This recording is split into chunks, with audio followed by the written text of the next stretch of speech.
ओम शांति।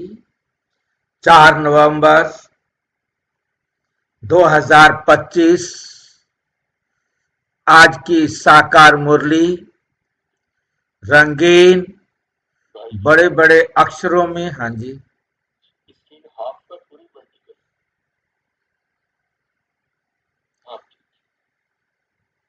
रंगीन बड़े बड़े अक्षरों में पढ़ें, सुने और गहराई से मंथन करें।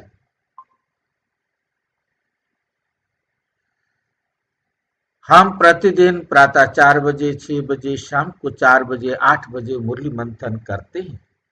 आप सभी भी इस मुरली मंथन में साथी व सहयोगी बन सकते हैं, जिसके लिए इसी वीडियो के डिस्क्रिप्शन बॉक्स में लिंक दिया हुआ है गूगल मीट का, जिसके द्वारा आप रोजाना जब भी सुविधा हो चारों टाइम में से आप जुड़ सकते हैं, क्योंकि ये एक ही लिंक रहता है चारों समय और रोजाना के। यदि आपको फिर भी जुड़ने में कोई कठिनाई हो रही है तो आप इसी वीडियो जो देख रहे हो, नीचे आप चलती हुई लाइन में व्हाट्सएप नंबर देख रहे हैं, उस पर मैसेज करके आप लिंक मंगा सकते हैं, प्रश्न पूछ सकते हैं, आपका कोई सुझाव हो तो वो सुझाव भी आप दे सकते हैं। अच्छा, आज की साकार मुरली का सार।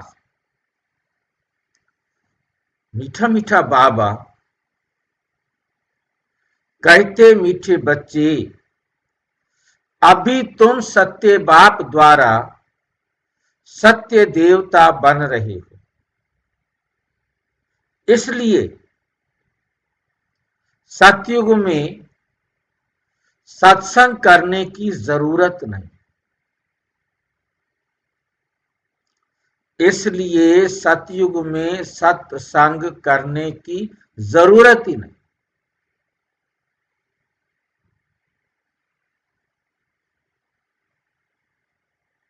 सत्संग क्या होता है?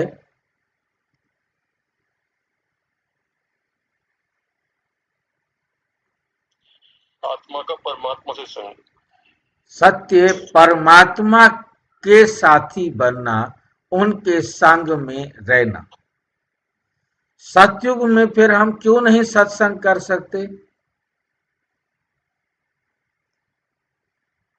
कि हमें अनुभूति, जब जान मान लेते हैं, अनुभूति हो जाती है कि हम आत्मा है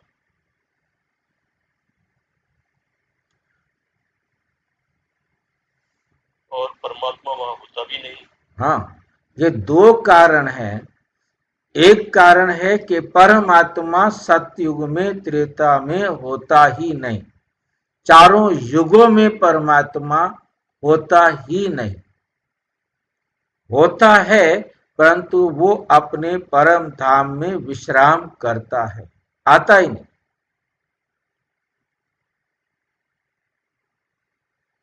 क्योंकि हम उसे परम धाम में छोड़कर ही आ जाते हैं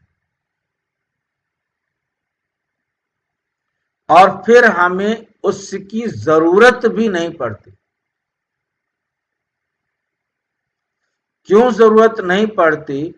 क्योंकि इस समय संगम पर परमपिता परमात्मा आकर सारे संसार की आत्माओं को सारे ड्रामा के आदि मध्य अंत का राज समझा देते हैं।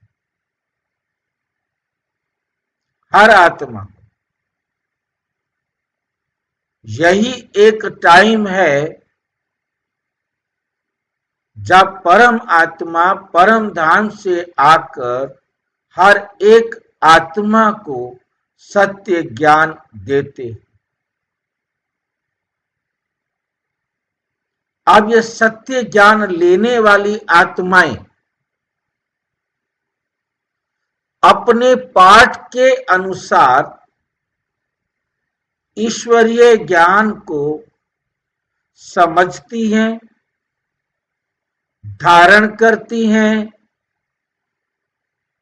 अपने उन संस्कारों को जिन संस्कारों को वो लेकर के आई थी जब वो परम धाम से आई, उन संस्कारों को जितना क्षय किया था,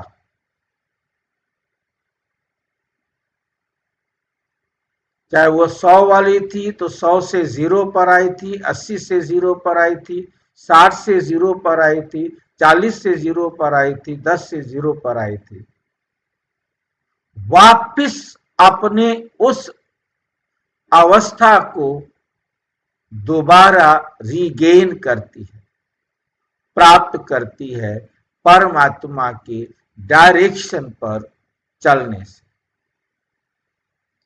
जो कुछ यहां आकर खोया था उसको फिर से प्राप्त करती और अपनी उसी मूल रूप अवस्था को प्राप्त करती है और फिर सारे संसार की आत्माएं अपने घर जाती।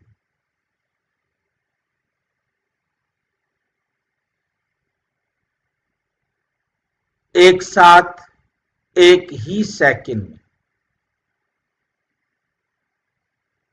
और पुनः फिर से अपने अपने समय पर आती हैं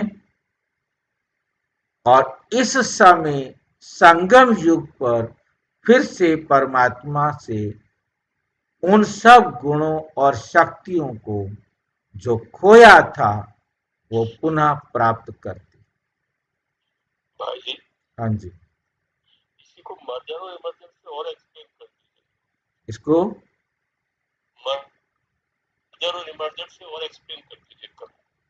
हाँ, शक्ति जो प्राप्त कर लेती है क्योंकि उसको। जो हमने इस कर्म क्षेत्र में आकर सुख व दुख देने में ही अपने गुण और शक्तियों को खर्च किया था, उस खर्च करने में हमारे जो संस्कार थे वो विकृत होते गए,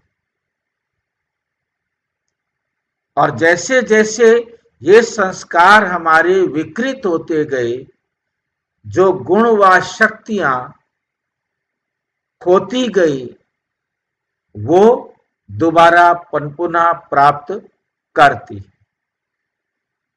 इस बात को हम इस रीति से भी समझ सकते हैं कि ड्रामा में इस समय जब परमपिता परमात्मा आकर सारे संसार की आत्माओं को ज्ञान देते हैं, ऊपर उठने का रास्ता दिखाते हैं, अपनी चरम अवस्था को प्राप्त करने की विधि सिखाते हैं,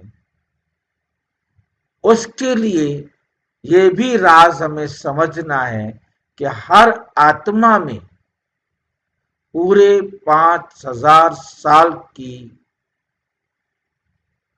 माइनस जीरो सेकंड की रिकॉर्डिंग है।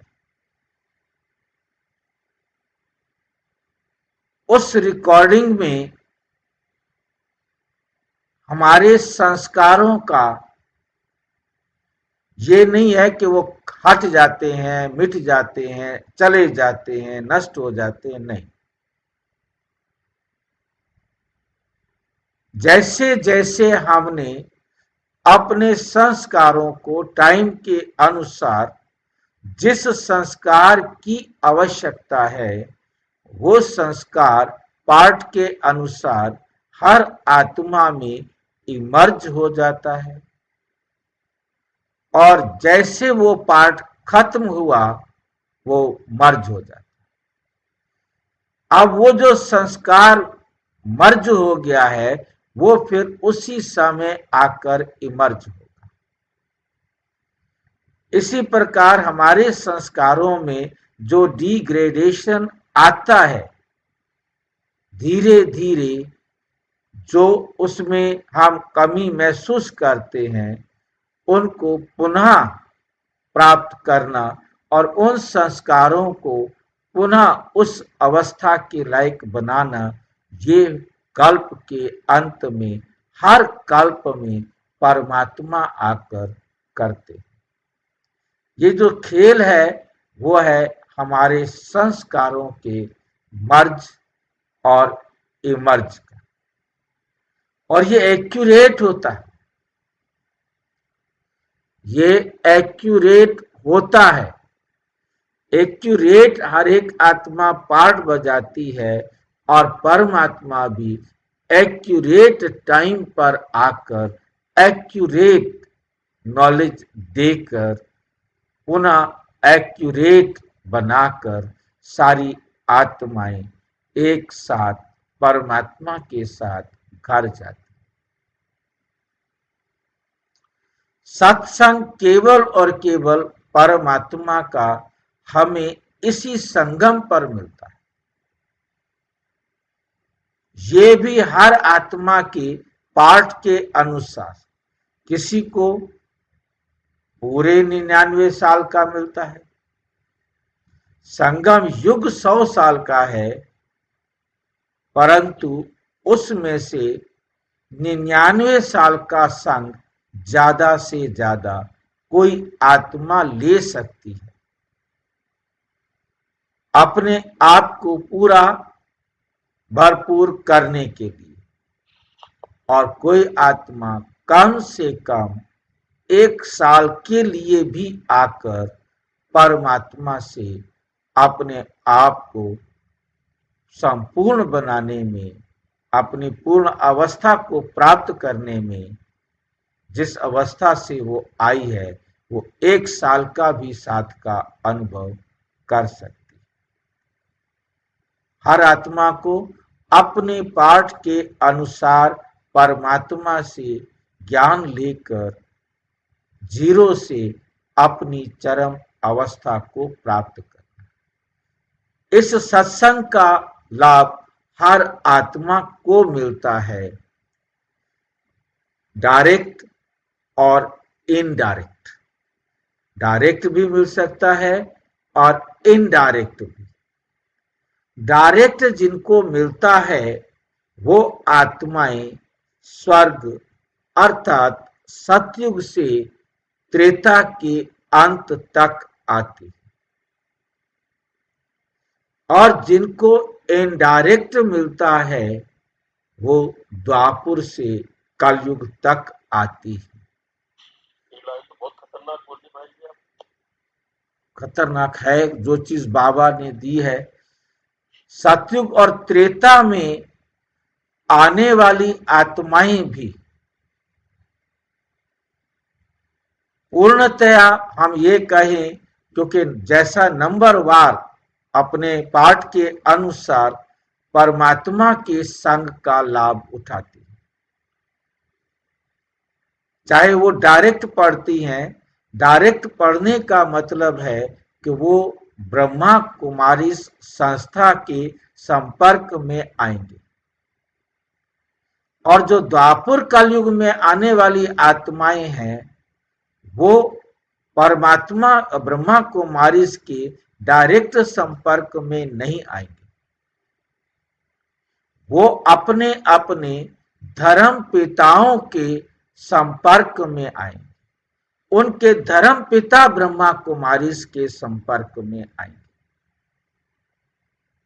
और सतयुग त्रेता का बाइफरकेशन कैसे होगा? सतयुग त्रेता के अंदर जो बाइफिकेशन होना है वो होना है कि वो सुनेंगे तो परमात्मा की डायरेक्ट मुरली, परंतु ब्रांचेस वहां भी बनती है। मत एक नहीं रहता, केवल मत एक तभी होता है जब सतयुग होता है। जब सतयुग है तब एक मत है, परंतु जैसे ही डिग्रेडेशन शुरू होती है, 100 से 99 होते हैं, तो मत में थोड़ा थोड़ा भेद आना शुरू होता है, और भेद शुरू होता है तो उसी प्रकार से अलग अलग होते जाते हैं। और त्रेता में आकर के तो ढेर सारे मत भी आ जाएंगे, परंतु त्रेता में ढेर सारे मत आ जाएंगे, परंतु वो मुरली ब्रह्मा बाबा की वही पढ़ेंगे, व्याख्या अपने तरीके से। ये त्रेता में ही हो जाएगा। मुरली सब एक जैसी नहीं पढ़ेंगे, मुरली का अर्थ सब एक जैसा नहीं लेंगे। जहां से मिलावट शुरू हो जाएगी, त्रेता आ जाएगा। वैसे तो थोड़ा थोड़ा द्वापर सतयुग में भी हो जाएगा, पर तो फिर भी मुरली को पढ़ाने वाले ब्रांचेस कम हो। ब्रांचेस जो बनती हैं वो मुरली की ब्रांचेस, क्योंकि हर एक को अपने अपने ही हिसाब की मुरली पसंद आएगी। मुरली एक होगी, परंतु पसंद सबकी अपने अपने टीचर की होगी, वो एक शाखा हो। वो अपने उसी अंतर के हिसाब से अपने आप को बनाएंगे। उसके साथ साथ ब्रांचेस बेशक कम होंगी, परंतु अंतर तो सबका होगा ना। हर एक आत्मा ने धारणा तो अपने अपने पार्ट के अनुसार करनी है। ये तो सतयुग से लेकर कलयुग की लास्ट आत्मा तक के लिए फार्मूला लागू होगा। और मुख वंशावली, संकल्प वंशावली कहाँ से, इनका डिवीजन कैसे होगा? देखो, एक है हमारे मुख्य वंशावली, जो डायरेक्ट ब्रह्मा बाबा, साकार ब्रह्मा बाबा के मुख से जिन्होंने ब्रह्मा कुमारीज को एडॉप्ट किया, क्योंकि है तो सभी बच्चे। हाँ, जिन्होंने ब्रह्मा के मुख से शिव बाबा ने जिनको एडॉप्ट किया, और जो ब्रह्मा के मुख से एडॉप्टेड नहीं हुए, वो आएंगे संकल्प वंशावली में, जब ब्रह्मा बाबा ने अव्यक्त होकर सब बच्चों को एडॉप्ट किया। अब ये वो सभी आत्माएं भाई जी सतयुग में आएंगी। हाँ, ये सतयुग में आएंगी। संकल्प वंशावली भी सतयुग में ही आएंगी, परंतु फर्क क्या रहेगा? जन्म फर्क, कम हो जाएंगे इनके, हाँ जी, इनके जन्म कम हो जाएंगे।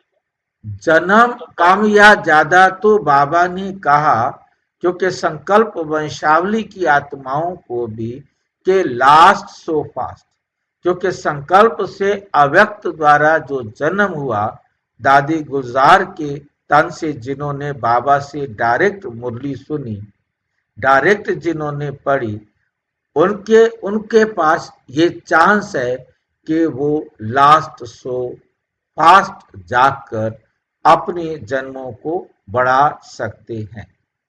ये लाइन का फायदा उठा सकते हो। हाँ, बिल्कुल, क्योंकि उस समय साकार डायरेक्ट परमात्मा ने आकर मुरली सुनाई। अव्यक्त मुरली भी परमात्मा की डायरेक्ट थी।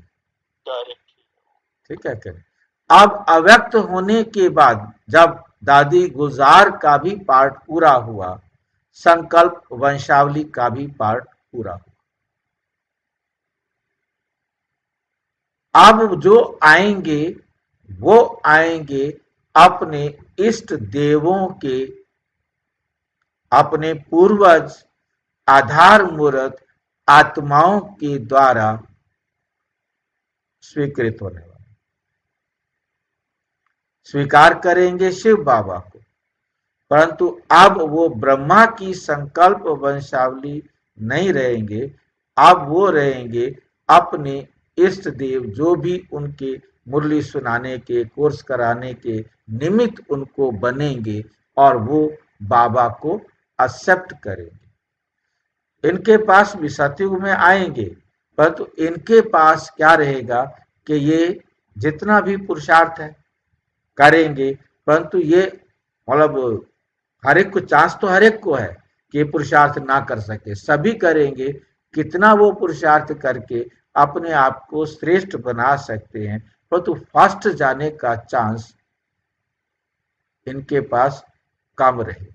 बाकी हो सकता है मैं कोई क्योंकि बाबा ने ऐसा कुछ नहीं कहा है जो मैं इसमें कहूं कि वो फर्स्ट नहीं जा सकते, परंतु मुझे जो समझ में आता है, क्योंकि वो डायरेक्ट बाबा की जो पालना है वो नहीं ले पाए, वो है जैसे हम आज देख रहे हैं कि यूट्यूब सॉरी स्क्रीन पर रिकॉर्डिंग को सुनते हैं।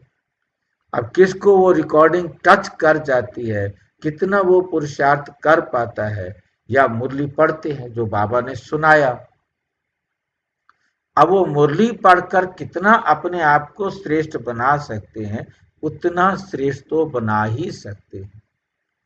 ये तो है ही कि वो 75 से ज्यादा नंबर लेंगे जो सतयुग के अंत तक भी आ जाएंगे, और 75 से कम नंबर वो लेंगे जो त्रेता में आएंगे। यहां पर बहुत सारी शाखाएं तो अब भी बन चुकी हैं। वीरेंद्र देव दीक्षित की शाखा अलग हो गई, अपने दशरथ पटेल की अलग हो गई, दुनिया भर की पार्टियां हैं, दुनिया भर के ग्रुप हैं, दुनिया भर की ब्रांचेस हैं। वो सब ब्रांचेस सतयुग के आदि से ही शुरू हो गई, और उन्होंने अपनी रीति से अपने आप को अपने पाठ के अनुसार पावन बनाना है। इसी प्रकार जब त्रेता के अंदर होंगी तो बहुत ब्रांचेस होंगी, मतभेद बहुत ज्यादा हो चुका है और होगा, और वो त्रेता में आएंगे। द्वापर में तो भक्ति मार्ग वाले जो क्या बोलते हैं धर्म पिताएं हैं, वो आएंगे और वो मुरली को अपनी रीति से पढ़ाएंगे। जून के भी दो ग्रुप बन चुके हैं भाई। हाँ, बहुत। आप वीरेंद्र देव दीक्षित के देखेंगे 30-40 ग्रुप हो चुके हैं। हाँ, वो भी पांडव बन जाते हैं? नहीं, मुरली यही पढ़ते हैं, परंतु अर्थ अपने तरीके से करते हैं। दशरथ पटेल वाले हैं तो वो अपने तरीके से करते हैं, विष्णुवंशी वाली ये ओम मंडली निकली है, ओम मंडली वाले मुरली का अर्थ अपनी रीति से निकालते हैं। तो मतलब बहुत सारी हैं ब्रांचेस। उन ब्रांचेस के अंदर हमारा शॉर्ट में समझ लेना है कि वो अपने अपनी रीति से अपना अपना प्रचार प्रसार करेंगे। जैसे शिवानी बहन जी हो गई, इनका भी अपना एक अलग से जो हाँ सेट हो गए कि उनको उनकी ही मुरली समझ में आएगी, उनको किसी दूसरे की मुरली समझ में नहीं आएगी। तो इंदौर में दो जो है, एक आरती बहन जी का, एक ओम भाई का भाई। हाँ, बहुत है, बहुत है। हम वापस आए, समाप्त करें इसको। मेन मतलब ये है कि सत्संग केवल और केवल संगम पर मिलता है और पूरे कल्प में कभी नहीं मिलता। उसकी जरूरत ही नहीं होती, जरूरत पड़ती भी है बेशक हम पुकारते रहे द्वापुर से, मिलेंगे तो केवल और केवल संगम पर। द्वापुर से पुकारते रहे, भगवान को सभी ने पुकारना शुरू कर दिया, परंतु मिलते तो केवल और केवल संगम युग पर हैं, जब परमात्मा आते, वो भी हर एक आत्मा अपने पाठ के अनुसार। प्रश्न है, सतयुग में देवताओं से कोई भी विकर्म नहीं हो सकता, कोई भी विकर्म नहीं हो सकता। क्यों नहीं हो सकता? क्योंकि सतयुग में वो आत्माएं आती हैं जिन्होंने परमात्म डायरेक्शन पर अपने आप को 75% से 100% तक पवित्र बनाया है। तो जिसके कारण उनमें धीरे धीरे विकारों का प्रवेश होता है, परंतु जैसे कि पता ही नहीं चलता कि कब वो 1250 साल में 100 से 75 पर आ गए।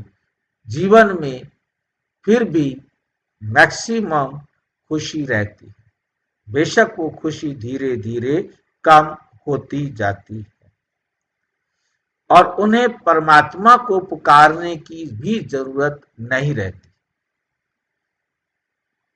धीरे धीरे जब द्वापर में विकर्म बढ़ता है, विकर्म 50% से ज्यादा शुरू हो जाते हैं। विकर्म 0 से 25% हुए, 75% तक फिर भी अच्छे थे, तो परमात्मा को पुकारने की, याद करने की भी जरूरत नहीं हुई। हल्का हल्का दुख तो आया, परंतु जब त्रेता के अंत में 50% तक विकर्म पहुंचे और द्वापुर से तो रोना पिटना, बुलाना पुकारना शुरू हो गया। तो सबसे पहले पुकारेंगे वही जो 100 से 50 पर आए होंगे।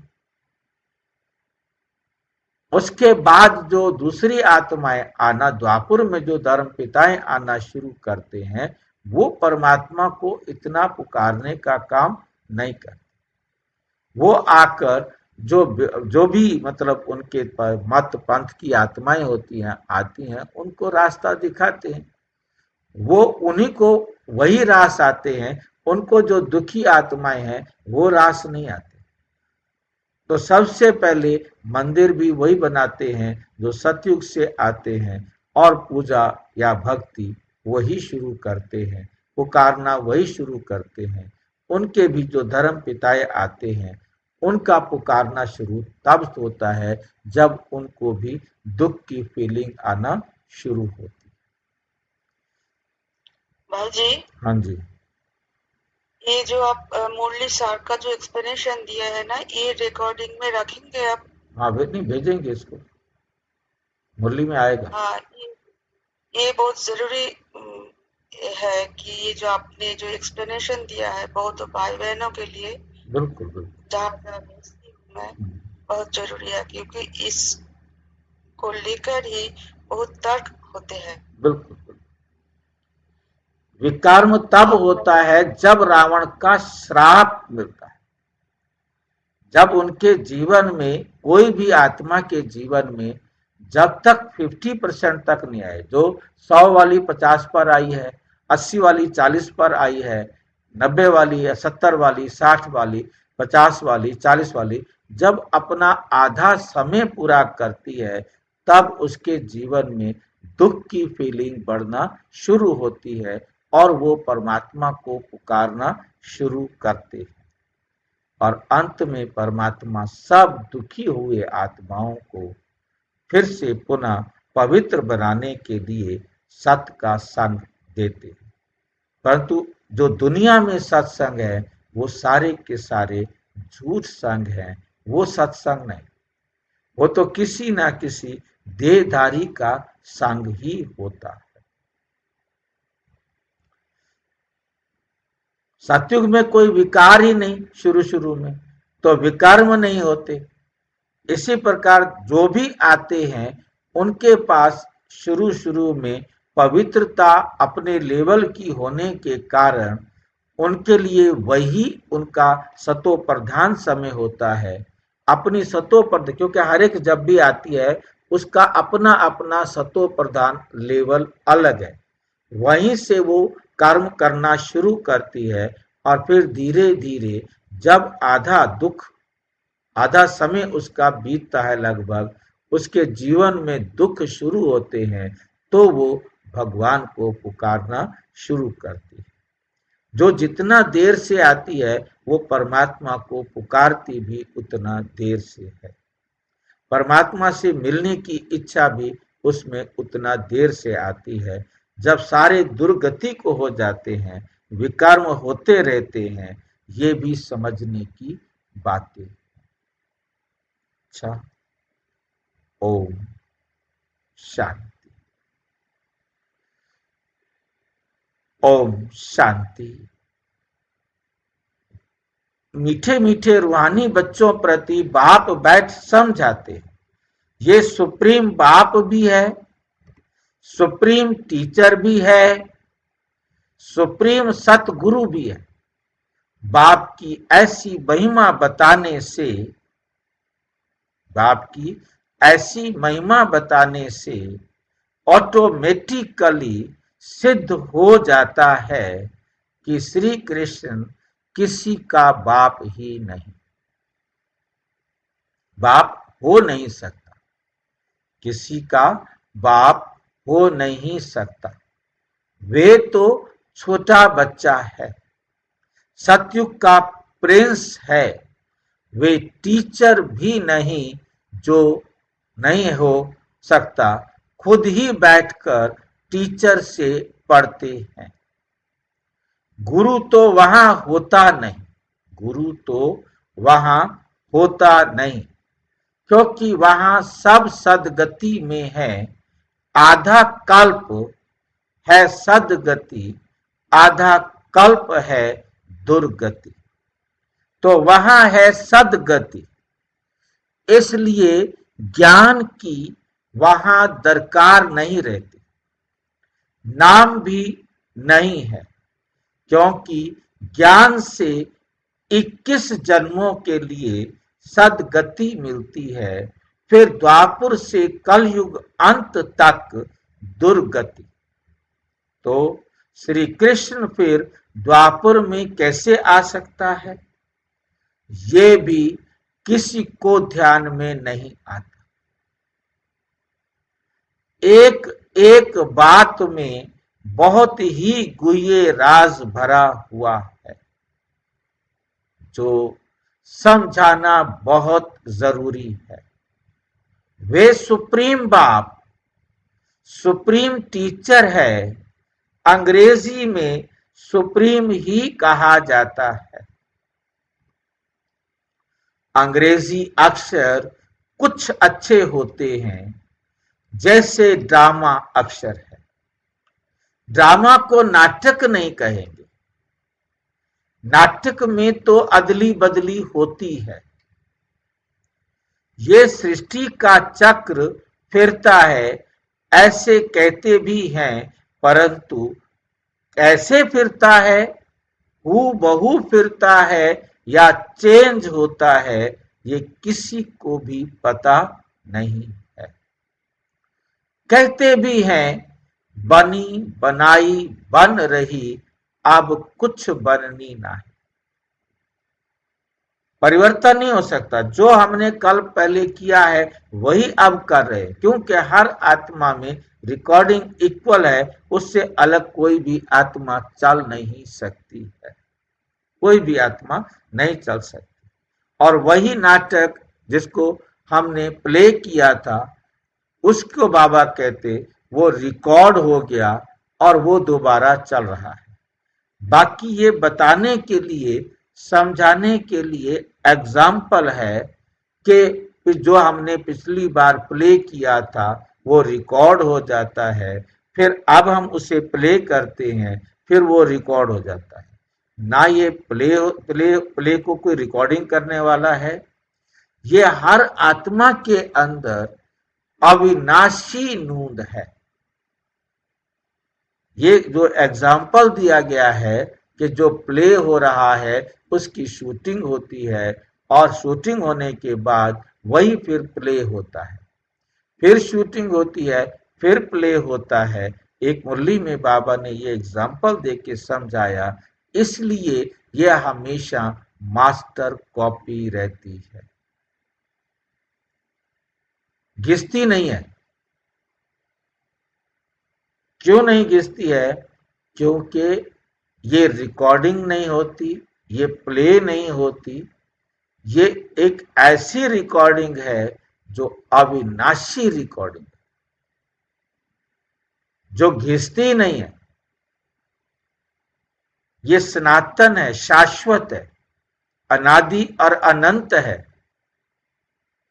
ये ड्रामा, ये रिकॉर्डिंग कभी नहीं घिसती, क्योंकि ये रिकॉर्डिंग किसी स्थूल नाशवान वस्तु पर रिकॉर्ड नहीं है। ये रिकॉर्डिंग हर आत्मा में है, ये रिकॉर्डिंग हर प्रकृति के जो परमाणु है, जो सूक्ष्म से सूक्ष्म नैनो परमाणु कहेंगे, जिसके बाद हम उसके टुकड़े नहीं कर सकते हैं, उसके अंदर रिकॉर्ड है कि उस लास्ट पार्टिकल ने कब, कहां, कैसे पहुंचना, क्या पार्ट बजाना है। वो अविनाशी रिकॉर्डिंग है।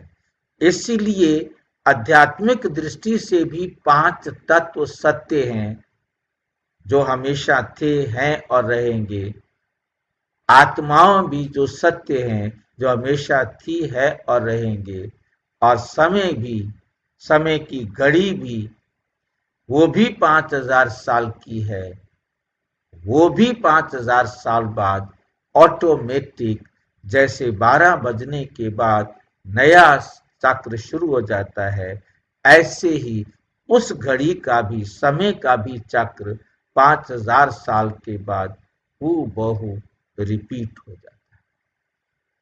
तो इसी प्रकार से हमें बहुत अच्छी तरह से याद रखना है, इन 3 सत्यों से बना है ये संसार भी हूबहू रिपीट होता है।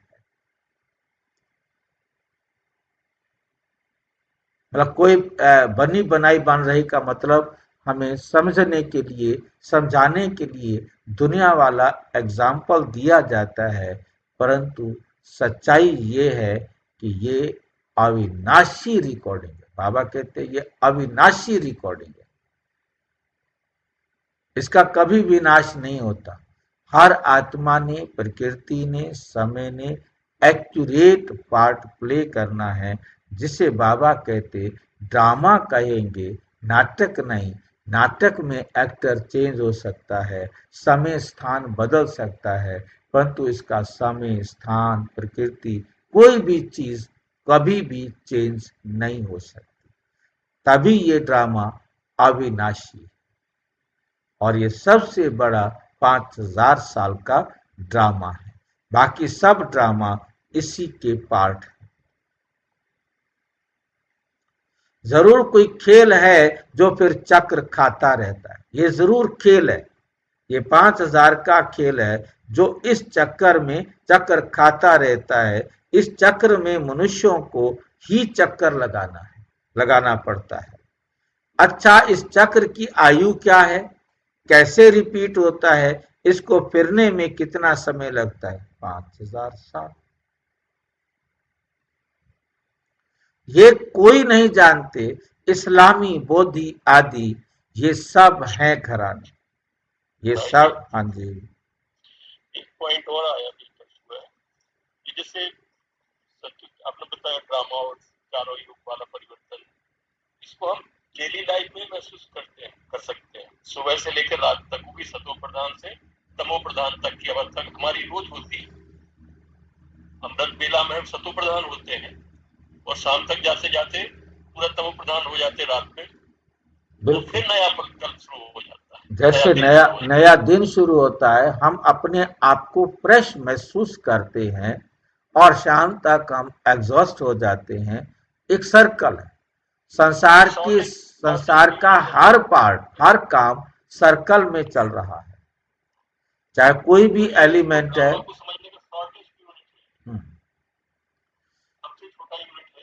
हाँ, बिल्कुल बिल्कुल कर सकते हैं। जैसे मतलब रात और दिन है, फिर दूसरे दिन दिन आ जाता है, रात आता है, महीना खत्म होता है, फिर महीना आ जाता है, साल खत्म होता है, फिर साल शुरू हो जाता है।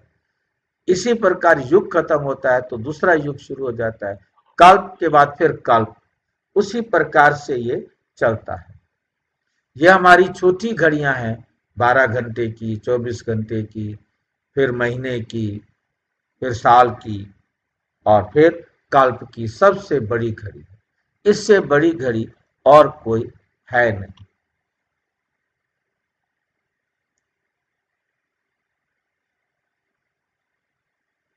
होगी तो बाबा ने बताई। अभी तक तो सबसे बड़ी घड़ी पूरे कल्प की है, क्योंकि पूरा यूनिवर्स इस कल्प के अनुसार चलता है। तारे, चांद, जितने भी ग्रह, उपग्रह, गैलेक्सी, जो कुछ भी हैं, वो सब के सब इसी 5000 साल के अनुसार चलते हैं।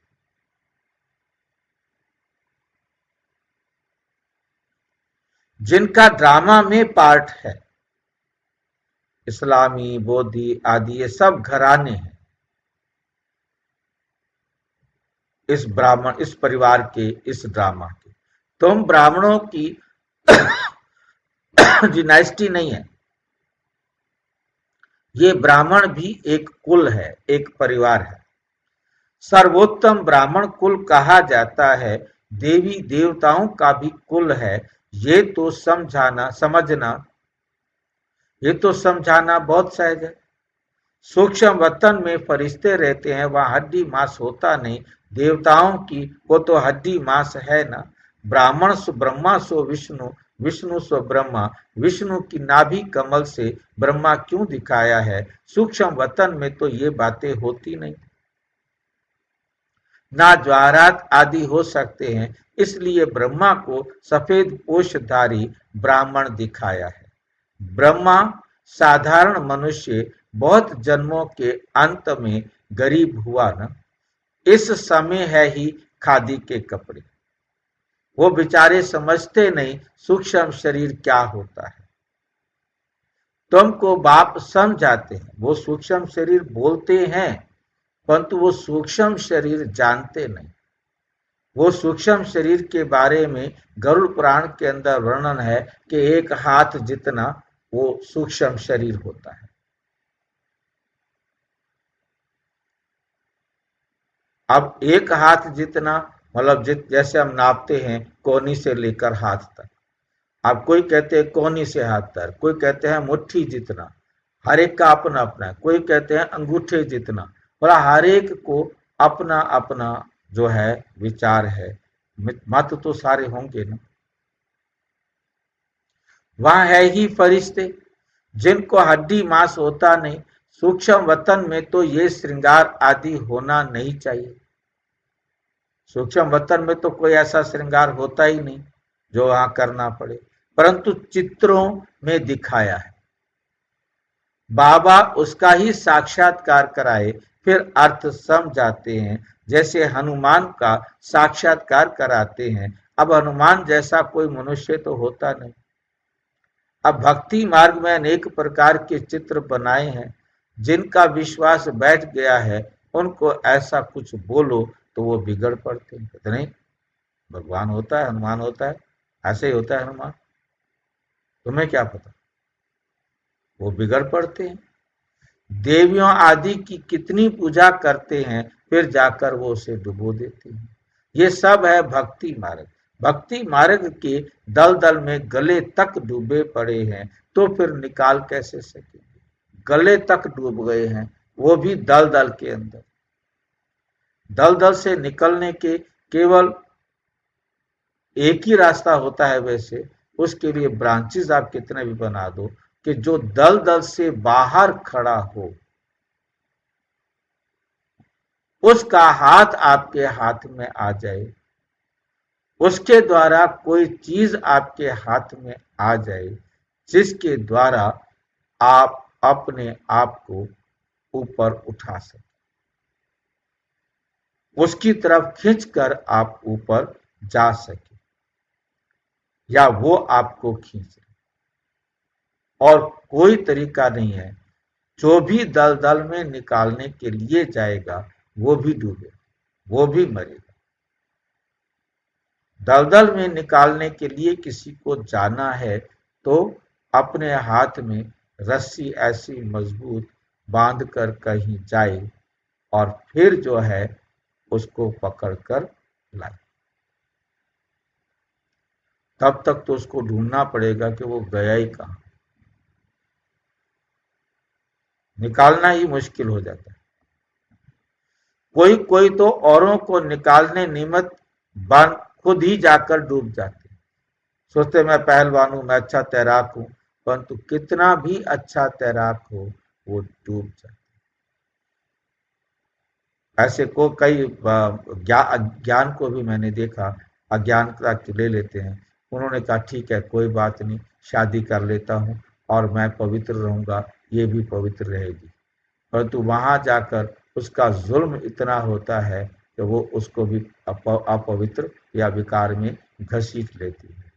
कई बहनों ने ऐसा किया कि मैं शादी कर लेती हूँ और पवित्र रहेंगे, परंतु आग और कपूस डूब गए।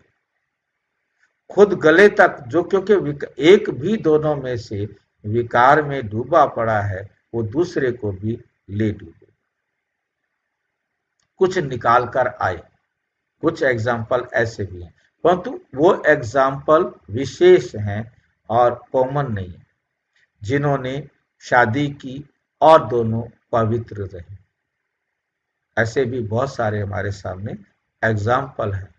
एक का तो एग्जाम्पल सगाई हो गई, फिर ज्ञान में आ गया और फिर उसने लड़की को बुलाया, उनसे कहा कि मैं बात करना चाहता हूँ, और उसको कहा कि मैंने ब्रह्मा कुमारी ज्वाइन किया है, मैंने प्रतिज्ञा की है मैं पवित्र रहूंगा, और आप सोच लो मैं जो है ना इनकार कर देता हूँ क्योंकि शादी नहीं हुई है, आप कहीं भी शादी कर लो, मेरे ऊपर कोई भी दोष लगाना है वो लगा दो, मैं दोष अपने ऊपर ले लेता हूँ।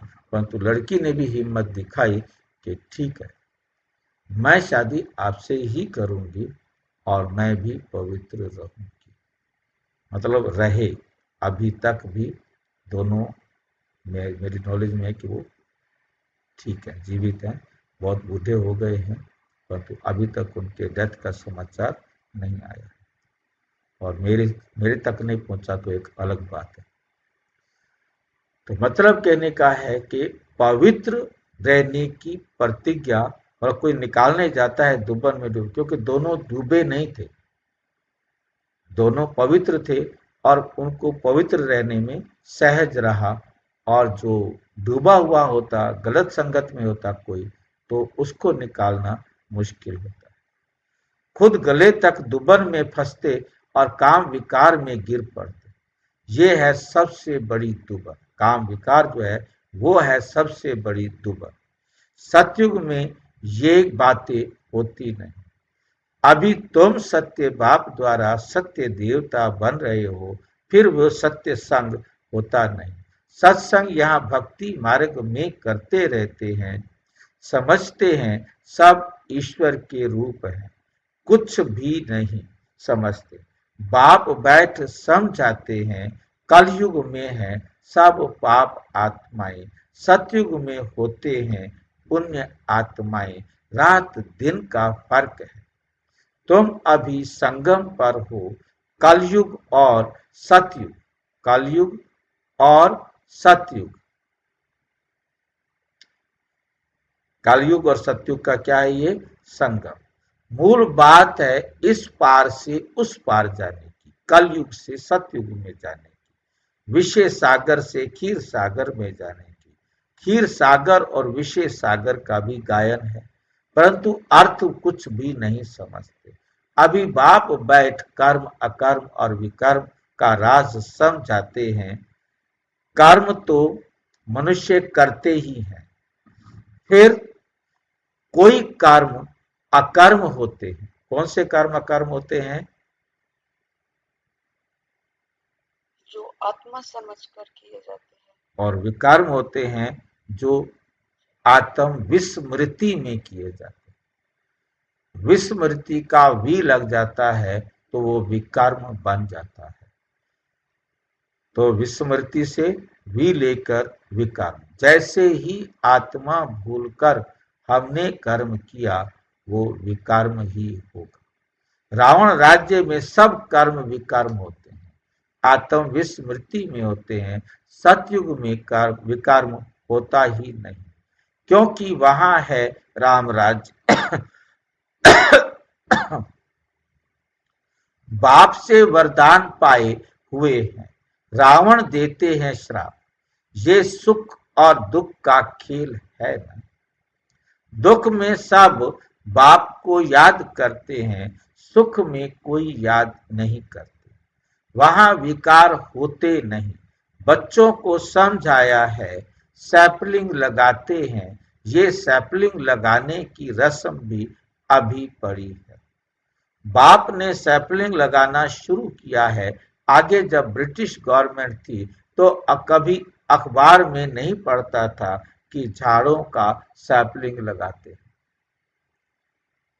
मतलब जब अंग्रेज थे यहाँ पर, ये कब कहा किस चीज की बात हो रही है, इसको थोड़ा ध्यान से समझना है। कि पेड़ लगाए जाए। अंग्रेजों के टाइम में हमारे पास ऑलरेडी इतने जंगल थे, हमारे को पेड़ लगाने की जरूरत नहीं थी। ये पेड़ लगाओ का नजारा आजाद होने के बाद पूरे वर्ल्ड के अंदर जब अंग्रेजों का शासन खत्म हुआ, अलग अलग देश बने और उन्होंने अपना ये जो है यूएनओ बनी और यूएनओ के अंदर बैठकर वर्ल्ड के बारे में सोचने वाले आए कि कैसे इस वर्ल्ड को जो है ना सस्टेन कर सके, सुरक्षित रख सके, क्या क्या दिक्कतें आ रही हैं। तो देखा कि पोल्यूशन बहुत बढ़ता जा रहा है और उसका इलाज एक ही है कि ग्रीन हाउस खत्म हो रहा है, पेड़ लगाए जाए। ये उस कलम की बात कर रहे हैं। अंग्रेजों के टाइम में पेड़ लगाने के लिए कोई ऐसी बात नहीं थी, क्योंकि कोई सोचने वाला नहीं था। तो अभी तो सारे एक दूसरे को लूटने पर लगे हुए थे, मरे हमारा क्या मतलब। परंतु जब सर्वाइवल की बात आई, जब यूएनओ बना, तब ये सोचना शुरू हुआ कि भाई कुछ ना कुछ तो वर्ल्ड के बारे में सोचो, क्योंकि हम अकेले नहीं हैं। तो ये जीवन इस संसार पर बड़ा मुश्किल होगा, जनसंख्या बढ़ती जा रही है। तो पेड़ों को लगाने के लिए न्यूज़पेपर में, समाचार में, एडवर्टाइजमेंट में आने लगा कि पेड़ लगाओ। पेड़ों की कलम लगाते थे, पौध लगाते हैं, दो तरीके होते हैं, पौध लगाई जाए, कलम। कलम तो पहले भी लगती होंगी, परंतु इस प्रकार से पौध ज्यादा से ज्यादा तैयार की जाए, ज्यादा से ज्यादा वन बनाए जाए, वो यहाँ से आया। बाप बैठ देवी देवता धर्म का कलम लगाते हैं, और बाबा कौन सा धर्म का कलम लगा रहे हैं? देवी देवता धर्म का। और कोई कलम है ही नहीं। लगाते नहीं लगाते, बहुत धर्म है, देवता धर्म प्राय लोप है। धर्म भ्रष्ट कर्म भ्रष्ट होने के कारण नाम ही उल्टा सुल्टा रख दिया है। जो देवता धर्म के हैं उन्हों का फिर ऐसे कैसे उसी देवता धर्म द्वारा उसी देवी देवता धर्म में आना। जो जिस धर्म का है वो अपने धर्म में ही आएगा, कोई दूसरे धर्म में नहीं जा सकता।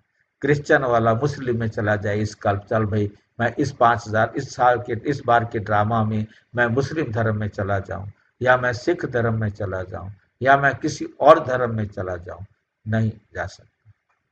परंतु जो दूसरे धर्मों में कन्वर्ट हो गए वो वहां से निकल आएंगे।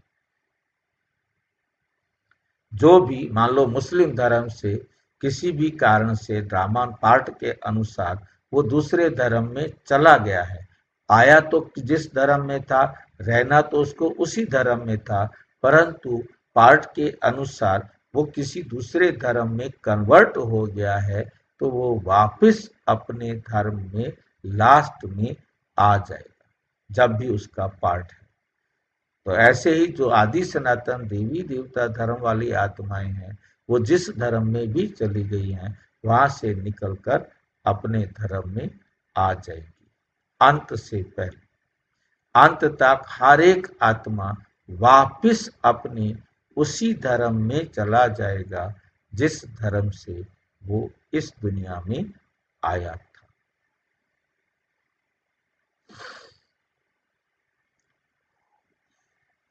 उन्हों को फिर उसी देवी देवता धर्म में आना है। हर एक को अपने धर्म में ही जाना है। क्रिश्चियन धर्म को निकलकर फिर देवी देवता धर्म में आ जाएंगे। मुक्ति तो हो ना सके, कोई मुक्ति ये मिल जाए कि जन्म मरण के चक्कर से कोई छूट सकता हो, ऐसा तो हो नहीं सकता। हाँ, कोई देवी देवता धर्म का कन्वर्ट होकर क्रिश्चियन धर्म में चला गया होगा, तो वो फिर लौटकर अपने देवी देवता धर्म में आ जाएगा। उनको ही ये ज्ञान और योग बहुत अच्छा लगेगा।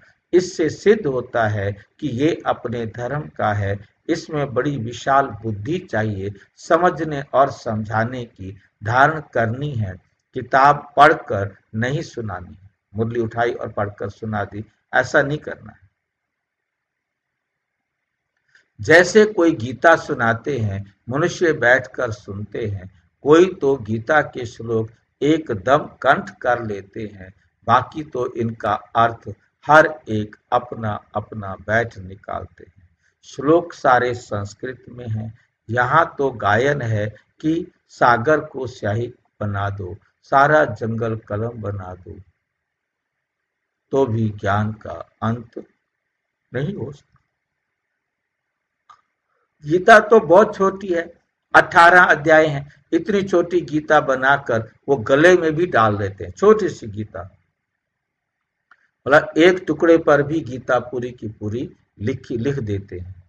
एक एक पीस के ऊपर छोटा सा पीस लेंगे, उसके ऊपर गीता। चावल के ऊपर बहुत कुछ लिखा जा सकता है, मतलब काफी लंबा चौड़ा, परंतु वो एक छोटे से कोई भी चीज का पीस लेकर उसके ऊपर इतना छोटा छोटा छोटा छोटा छोटा छोटा लिखते हैं जिसको आप समझ सकते हैं। और आज तो इतना छोटा हो गया, मैं अभी एक चिप जो आप देखते हैं कि हमारे प्राइम मिनिस्टर जो है ना पूरे वर्ल्ड में मतलब चिप के बारे में जिक्र कर रहे हैं। मैं अभी उस चिप के बारे में स्टडी कर रहा था, तो उसके अंदर जो कंपनी उस चिप को बनाती है, कितनी मेहनत करनी पड़ती है कि वो पूरे एक देश का नक्शा एक छोटे से मतलब जो है ना रेयर मेटल होता है वो उस छोटे से के ऊपर ड्रा कर देती है। सारा प्रोग्राम ड्रा कर देती है। ये जो एआई काम कर रहा है, एआई जो आर्टिफिशियल इंटेलिजेंस वर्क कर रहा है, वो उस छोटी सी चिप पर लिखा जाता है सारा का सारा। मतलब पूरे वर्ल्ड का जो डाटा है वो उस छोटी सी चिप पर रखा है और उसको पढ़ने के लिए मतलब जो भी है वो छोटी सी चिप में कर दिया गया है और उसको स्टोर किया गया है। अब उसको पढ़ने के लिए जो सात मशीनें यूज होती हैं और वो मशीनें जो है ना इतना ज्यादा बिजली खाती हैं, बहुत ज्यादा। पर कहने वाला वो छोटी सी चिप, ये सारा का सारा इतना सारा डाटा एक छोटी सी चिप में करने वाला काम है। वो और छोटा और छोटा और छोटा करते जा रहे हैं। मतलब आप सोचिए मेमोरी कार्ड जितना चिप। और जैसे हम देखते हैं कि एक मेमोरी कार्ड के अंदर हम 5, 7, 10 फिल्में रख सकते हैं और वहाँ ये पूरा रिकॉर्ड होता है। मतलब ये मेमोरी कार्ड ही इतना छोटा होता जा रहा है, इतना छोटा करते जा रहे हैं, ये कमाल है। जैसे आप छोटे से एग्जांपल से समझ जाएंगे कि पहले एक गाना एक रिकॉर्ड पर होता था। पहले गोल थाली होती थी, बड़ा बड़ा सा तवा होता था ब्लैक, उसके ऊपर एक गाना होता था।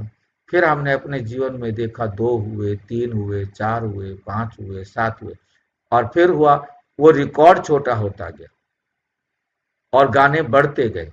रिकॉर्ड छोटा होता गया, गाने बढ़ते गए।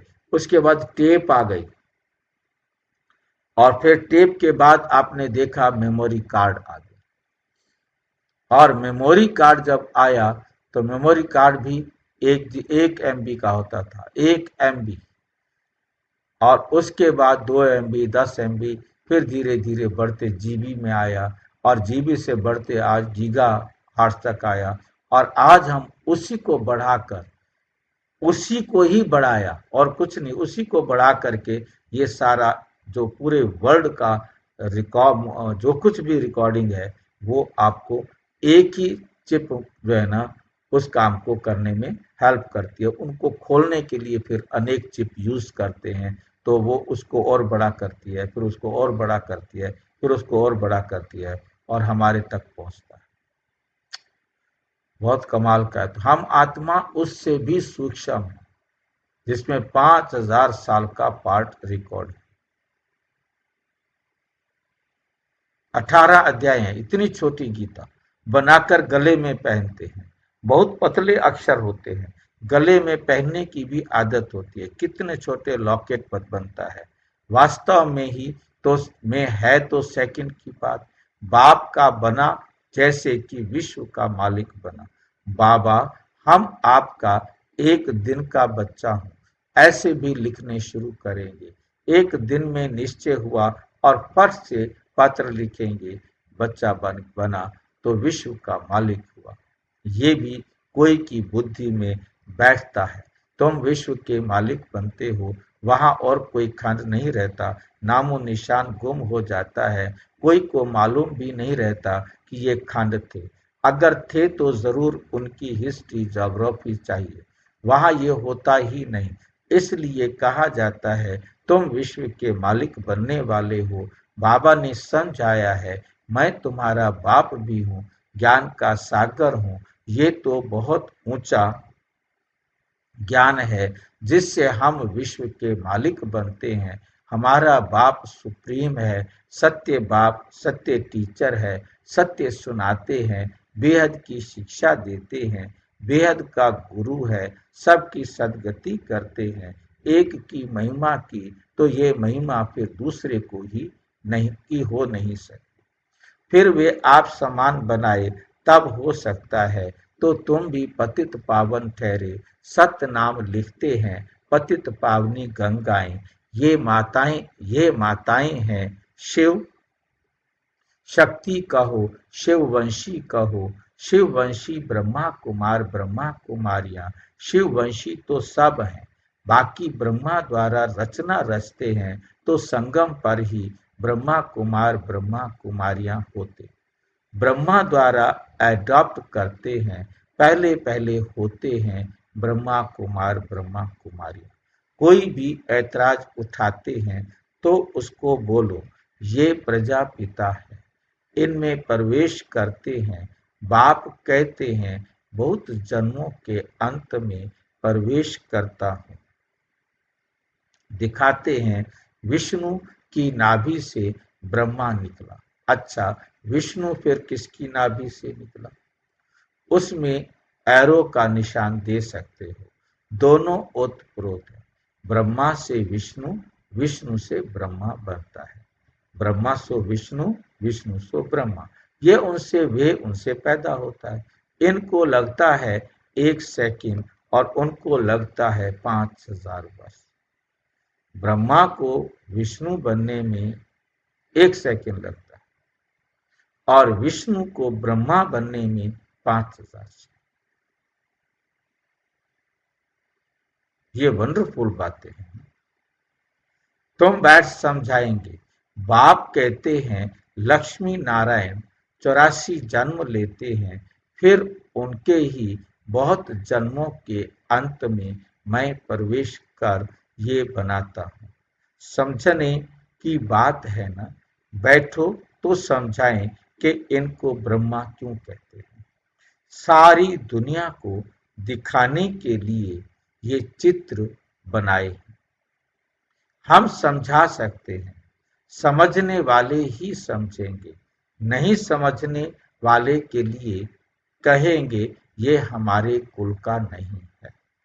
बेचारा भल वहां आएगा परंतु प्रजा में। बेचारा भल वहां आएगा परंतु प्रजा में।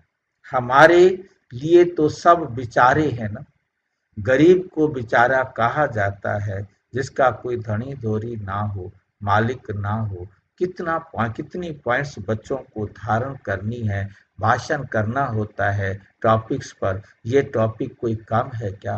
प्रजापिता ब्रह्मा और सरस्वती 4 भुजाएं दिखाते हैं तो 2 भुजाएं बेटी की हो जाती है।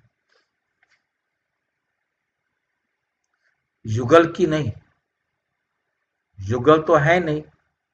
ब्रह्मा सरस्वती में 2 भुजाएं बेटी की हो जाती, 2 भुजाएं ब्रह्मा की। सरस्वती को 4 भुजाएं दी हैं। वैसे तो 2 भुजा वाली होती है, तो 4 भुजाएं दी हैं। ब्रह्मा को भी 4 भुजाएं दी हैं। तो आज ये राज भी वंडरफुल समझ में आ रहा है कि केवल युगल के 2 हाथ नहीं जुड़ते, बेटी के भी हाथ जुड़ते। बेटी के 2 हाथ, ये जो 4-5 लाइनें हैं, इनको रिकॉर्ड में रखना पड़ेगा, ये तो फिर मुश्किल मिलने वाली है। प्रजापिता ब्रह्मा, ये टॉपिक दिया है बाबा ने, ये टॉपिक कोई कम है। ये फिर से बोलिए, ये मैं एक्सप्लेनेशन फिर से बोल रहा हूँ, इसको रिकॉर्ड भी करेंगे। ये टॉपिक कोई कम है क्या? कौन सा टॉपिक? प्रजापिता ब्रह्मा और सरस्वती 4 भुजाएं दिखाते हैं। ब्रह्मा को भी 4 भुजाएं दिखाते हैं दुनिया वाले, सरस्वती को भी 4 भुजाएं दिखाते हैं। तो अब तक हम कहते थे 4 भुजाएं क्यों हैं? कि 2 भुजा ये गृहस्थ आश्रम को दिखाता है कि 2 भुजा पति की और 2 भुजा पत्नी की, 2 भुजा नारायण की और 2 भुजा लक्ष्मी की। परंतु यहाँ तो 2 भुजा बेटी की हो जाती है। ये लाइन नोट करने वाली है। अब इस पर ध्यान किसी का भी जाए, वो परमात्मा की मर्जी है। अब हमारा ध्यान भी आज तक नहीं गया। कितना लंबा टाइम बीत गया ज्ञान में चलते हुए, 35 साल 36 साल समझो हो गए, और ये लाइन आज मेरे सामने आ रही है कि 2 भुजाएं बेटी की हो जाती है। कितना खराब है हमारा बाबा। ऐसे पढ़ाया जाता है क्या? नहीं, ऐसे पढ़ाया जाता है क्या? हाँ जी, यही मर्जर और इमर्जर का खेल है।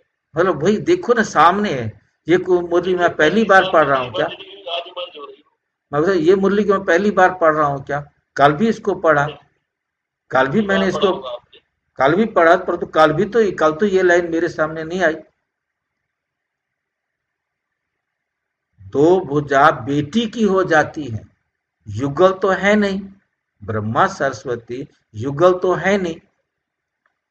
अब उस ज्ञान के आधार पर उन्होंने इनको युगल बना दिया, ब्रह्मा सरस्वती को, और उन्होंने उसको कैरेक्टर पर बेड़ा है कि मुरली एक से ज्यादा बार पढ़ने में कितना फायदा है। हाँ, मतलब देखो 35 साल में कितनी बार ये मुरली पढ़ी होगी, जबकि पहले तो मैं एक मुरली तो छोड़ो, सबसे बड़ी बात तो मुझे ये लग रही है कि आपने कल भी पढ़ी है और आज भी पढ़ रहे हो, तब आज ये लाइन समझ आई है। हाँ, यानी एक से ज्यादा बार पढ़ने में कितना फायदा है। 12 बार जानकी दादी पढ़ती थी मुरली। अब हम क्या करें? भाई जी, हाँ जी, 2 भुजाएं बेटी की, मुझे समझ में नहीं आया। यही तो समझना है ना, कि ऐसा है कि ब्रह्मा को भी 4 भुजाएं दी हैं, सरस्वती को भी 4 भुजाएं दी हैं। तो बाबा कहते जो ब्रह्मा को 4 भुजाएं दी हैं, वो 2 भुजा बेटी की हैं, युगल की नहीं है, पत्नी की नहीं है। विष्णु के लिए हम क्या समझते थे कि विष्णु चतुर्भुज क्यों दिखाया है? क्योंकि 2 भुजा नारायण की, 2 भुजा लक्ष्मी की, गृहस्थ आश्रम को दिखाया है। क्योंकि 4 भुजा का हमारे दिमाग में जो आज तक, जब से मैं ब्रह्मा कुमारी बना हूं, तब से मतलब मेरे को ये आज तक मेरे सामने मेरी बुद्धि में बैठा हुआ था कि लक्ष्मी नारायण की 2-2 भुजाएं विष्णु चतुर्भुज दिखाया है, कि 2 भुजा लक्ष्मी की, 2 भुजा नारायण की। ये विष्णु चतुर्भुज ये दिखाता है कि हम एक बार पुरुष बनेंगे, एक बार स्त्री बनेंगे, चाहे स्त्री बने पुरुष बने, युगल बनते हैं, तो ये 4 भुजाएं उसकी निशानी है। अब इसीलिए ब्रह्मा की तो कोई युगल है नहीं, क्या नहीं? ब्रह्मा का युगल है तो शिव बाबा है। ब्रह्मा की अपनी कोई युगल है नहीं। दादा लेखराज की युगल है, ब्रह्मा की युगल नहीं है। इसीलिए ब्रह्मा की बेटी है सरस्वती। अब ब्रह्मा की बेटी है सरस्वती, ये 2 हाथ लग गए उसके, तो यहां बाबा ने स्पष्ट किया 2 भुजा बेटी की हो जाती हैं, युगल तो है नहीं भाई। सरस्वती 2 भुजा बेटी की, और ब्रह्मा ने बताया ब्रह्मा की बेटी की सरस्वती की 2 भुजा हुई, तो उसे विष्णु वाले में थोड़ी लेके जाएंगे। विष्णु चतुर्भुज अलग है, वही अलग कर रहे हैं। ये बात अब आज अलग हो रही है ना, कि युगल तो है नहीं, सरस्वती कोई उसकी पत्नी तो है नहीं, ठीक है क्या नहीं? मतलब ये जरूरी नहीं है कि दो भुजाएं किसकी लगी, परंतु हर एक को लगती है। तीसरा इसके अंदर जो आज हमें राज समझ में आ रहा है इन बातों की व्याख्या करते हुए, जैसे देवताओं को सहस्त्र भुजा मतलब बताया, शत भुजा मतलब हजार भुजाएं वाले, तो हजार भुजा कह रहे तो हजार भुजा वालों क्या है, बाबा ने कहा उसके सहयोगी। भुजाओं का मतलब क्या है, सहयोगी। जैसे फैमिली के अंदर पति की सहयोगी कौन है, पत्नी, ये दोनों सहयोगी है ना, तो दो से चार हो गए ना, दो दो चार हो गए ना, चार हाथ हो गए ना। मेरी बात समझ में आ रही है।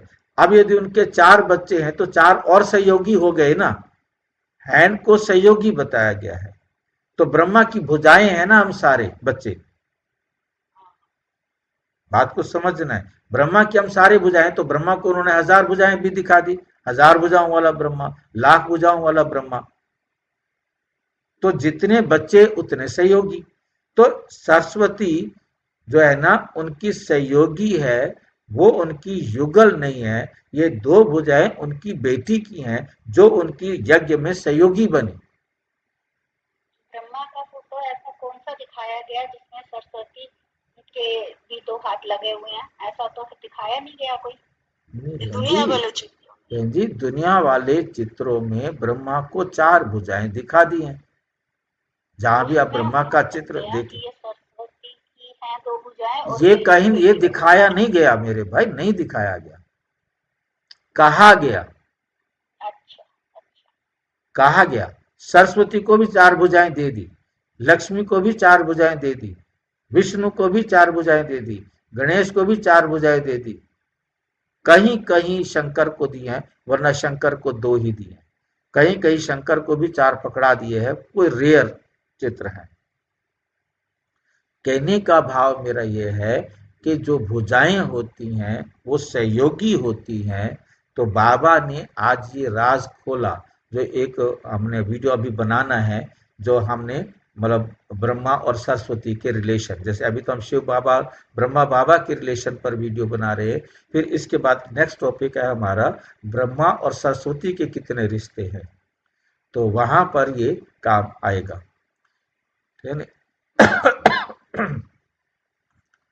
फिर ब्रह्मा, सरस्वती और शिव बाबा के कितने रिश्ते हैं, तीन टॉपिक मैंने निकाले हैं। इन तीन टॉपिक्स पर जो है ना अलग अलग वीडियो जो है ना, कितने रिश्ते बनते हैं, शिव बाबा, ब्रह्मा बाबा और सरस्वती, इन तीनों के कितने रिश्ते, कैसे रिश्ते हैं, तो ताकि हमें ये रिश्तों को अच्छी तरह समझ सके। भाई जी, अब जो ये विष्णु चतुर्भुज का है इसको तो कुछ नहीं छेड़ना ना, इस हमने बारे में तो उसको कुछ नहीं छेड़ना, ये तो सिर्फ ब्रह्मा बाबा के लिए छिड़ा है।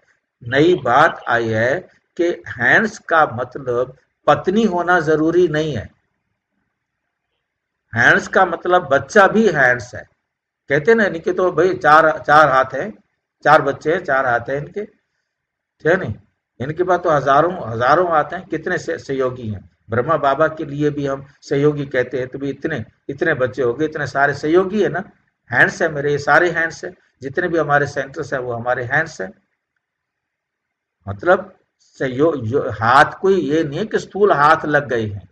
ये हाथ लगाने का मतलब बाबा राज खोल रहे हैं भक्तों के अंधेरे को, जो हमारे अंदर भक्ति का जाल बैठा हुआ था उसको निकालने के लिए। जैसे आठ हाथ का राज खोला कि आठ शक्तियां उनके हाथ में थी, उन्होंने आठ हाथ लगा दिए। बाकी ऐसे कोई आठ हाथ वाली देवी थोड़ा होती है, 16 हाथ वाली कोई देवी थोड़ा होती है।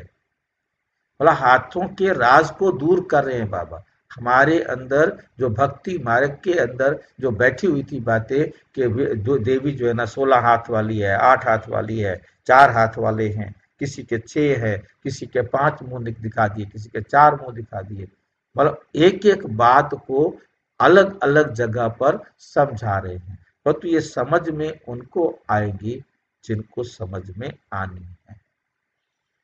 इनको समझ में आनी है, और रिश्ता अलग चीज है, हाथ अलग चीज, हाँ, दोनों अलग अलग चीजों को मतलब राज भी तो बुद्धि में राज क्लियर होगा तभी तो नाराज नहीं होंगे ना। हाथ का प्रयोग है सहयोग, सहयोगी, हाँ सहयोग, सहयोग का इसका कुछ हो सकता है। बिल्कुल बिल्कुल।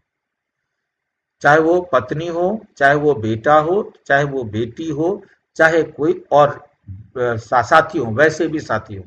जैसे एक सेंटर के सारे भाई बहन क्या हैं, हैंड्स है ना बहन जी के, और बहन जी है, उसके आगे जो सेवा करने वाले सेवाधारी भाई बहन है, वो सारे क्या है, हैंड्स किसके हैं, हेड वो है, वो उनके उनके द्वारा काम कराता है ना।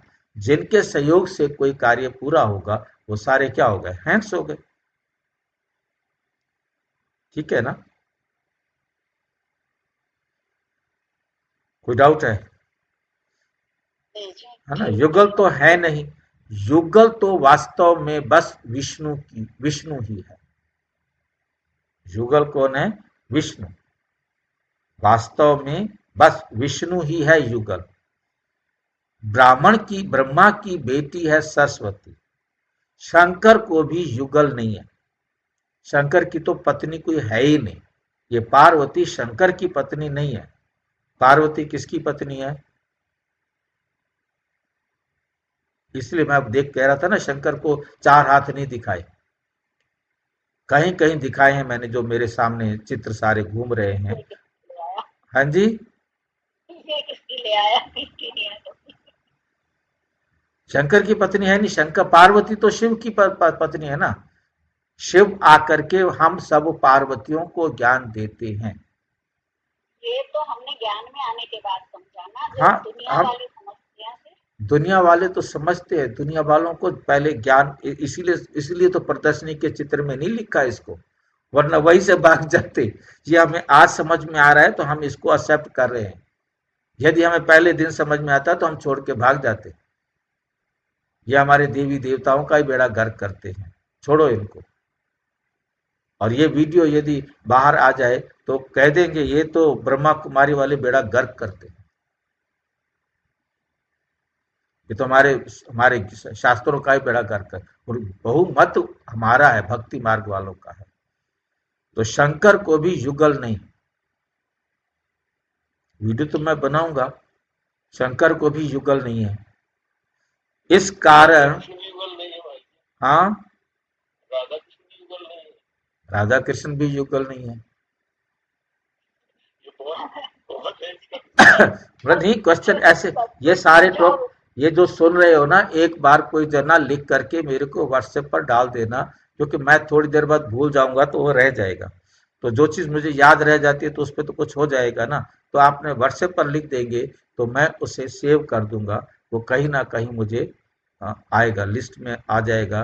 तो उस पर कभी ना कभी हम बना पाएंगे, क्योंकि आज के बाद फिर चर्चा इसकी कब होगी कि नहीं होगी पता नहीं है। तो शिव शंकर कह देते हैं। अब शंकर क्या करते हैं, विनाश तो एटॉमिक बम से होता है। बाप कैसे बैठ बच्चों को का मौत कराएंगे, बाप के अपने बच्चों को मारेंगे क्या, ये तो पाप हो जाए। बाप तो और ही सबको शांति धाम वापस ले जाते हैं, बिगर मेहनत, कोई मेहनत नहीं करते हैं बाबा। हिसाब किताब चुकतू कर सब घर जाते हैं, क्योंकि कयामत का समय है। बाप आते ही हैं सर्विस पर, सबको सदगति दे देते हैं। तुम भी पहले गति में फिर सदगति में आएंगे। ये इन बातों को जरा भी कोई नहीं जानते। तुम देखते हो कोई तो बहुत माथा खपाते हैं, बिल्कुल समझते नहीं। जो कुछ अच्छा समझने वाले होंगे वे आकर समझेंगे। बोलो, एक एक बात पर समझना है तो टाइम दो।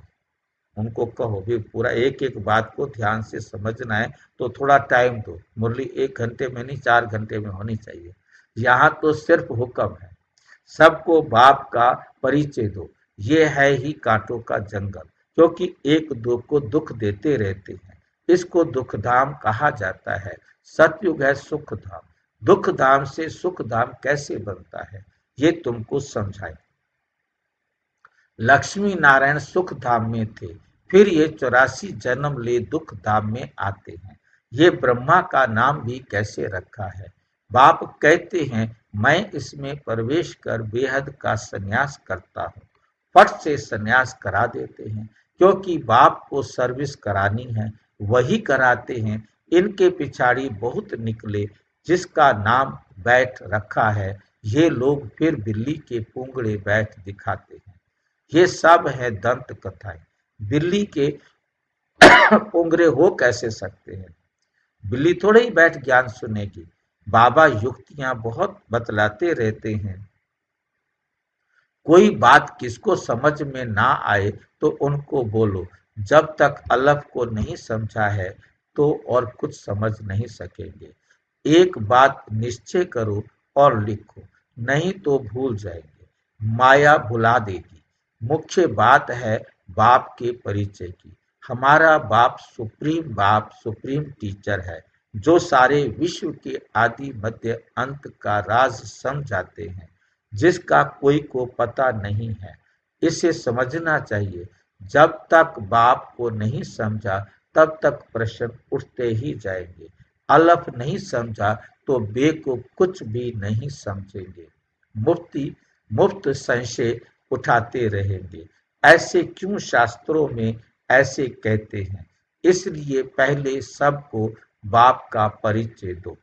अच्छा, मीठे मीठे सिक्की लधे बच्चों प्रति माता पिता बाप दादा का याद प्यार और गुड मॉर्निंग। रूहानी बाप की रूहानी बच्चों को नमस्ते। हम रूहानी बच्चों की रूहानी बाप दादा को नमस्ते नमस्ते नमस्ते। धारणा के लिए मुख्य सार, कर्म अकर्म और विकर्म की गुह्य गति को बुद्धि में रख अब कोई भी कर्म नहीं करना है। ज्ञान और योग की धारणा करना, ज्ञान और योग की धारणा करके दूसरों को सुनाना है। सत्य बाप की सत्य नॉलेज देकर मनुष्यों को देवता बनाने की सेवा करनी है। विकारों के दलदल से सबको निकालना है। वरदान, अलौकिक नशे की अनुभूति द्वारा निश्चय का प्रमाण देने वाले सदा विजयी भव। अलौकिक रूहानी नशा निश्चय का दर्पण है। निश्चय का प्रमाण है नशा, और नशे का प्रमाण है खुशी। जो सदा खुशी और नशे में रहते हैं, उनके सामने माया की कोई भी चाल नहीं चल सकती। बेफिक्र बादशाही के अंदर माया आ नहीं सकती। अलौकिक नशा सहज ही पुराने संस्कार भुला देता है। इसलिए सदा आत्मिक स्वरूप के नशे में, अलौकिक जीवन के नशे में, फरिश्तेपन के नशे में या भविष्य के नशे में रहो तो विजयी बन जाएंगे। स्लोगन, मधुरता का गुण ही ब्राह्मण जीवन की महानता है। इसलिए मधुर बनो और मधुर बनाओ। अव्यक्त इशारे, अशरीरी व विदेही स्थिति का अभ्यास बढ़ाओ। जैसे विदेही बाप दादा को देह का आधार लेना पड़ता है, बच्चों को विदेही बनने के लिए, ऐसे आप सभी जीवन में रहते, देह में रहते, विदेही आत्मा स्थिति में स्थित हो, इस देह द्वारा करावनहार बन करके कर्म कराओ। ये देह कॉर्नर है। आप देही करावनहार है। ये देह करनहार है। आप करावनहार हो। आत्मा करावनहार है। इसी स्थिति को विदेही स्थिति कहते हैं। जब मैं करावनहार हूँ, मैं आत्मा अलग हूँ, मैं इस देश से ये काम करवा रही हूँ, ऐसा अनुभव कर रहे हैं तो आप विदेही हैं। आप क्या हैं? विदेही आत्मा स्थिति में है, विशेष चित्र वाले, विशेष देह वाले। सदा अशरीरी भव, विदेही भव, निराकारी भव। तीनों। अच्छा, ओम शांति। और विस्तार से जानने के लिए प्रजापिता ब्रह्मा कुमारी ईश्वरीय विश्वविद्यालय के किसी भी सेवा केंद्र पर संपर्क करें। और यदि कोई प्रश्न है तो 9213106986 पर केवल टेलीग्राम करें। 9650692270 पर व्हाट्सएप करें। RTI भी करना चाहिए तो ऊपर वाले नंबर पर कर सकते हैं। ओम शांति।